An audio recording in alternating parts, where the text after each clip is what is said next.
Ndio nakueleza hii dawa. Lau utakuwa una shida hizi, sikiliza kwa makini sana. Pengine wewe una mashetani, yani unasumbuliwa na mashetani, wewe unapandisha sana, au una ugonjwa uliojificha. Kuna wakati unasikia tu unaumwa, lakini hata ukiulizwa haujui unaumwa kitu gani, basi hii dawa itakusaidia.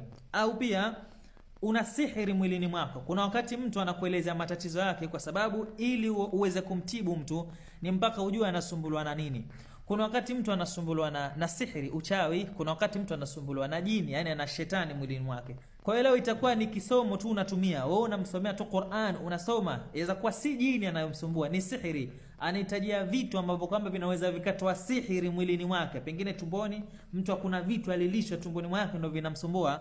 Au pia nyumba zisizolalika, iwe ni ya kupanga au ni yako mwenyewe umejenga mwenyewe na pesa yako, lakini pia inakushinda pia kulala usiku, vihoja ni vingi sana, basi hii dawa itakusaidia. Au pia ukiwa wewe uota ndoto mbaya, mara wote wafukuzwa, mara wote walishwa nyama, mara wote waolewa au waoa, ndoto zote hizi ni mbaya, au ndoto yoyote mbaya unayoyota, basi dawa hii itakusaidia kwa uwezo wake Allahu tabaraka wa taala. Dawa hii inatumika kunywa au kuoga au kujipaka, na kulingana na tatizo lako ulokuwa nalo. Kwa hiyo njoo WhatsApp, namba ndio hizi hapa.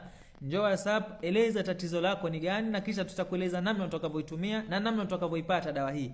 Upo Kenya au upo Tanzania au uko nchi yoyote ile na unaitaka hii dawa, basi tunaweza tukakuletea hapo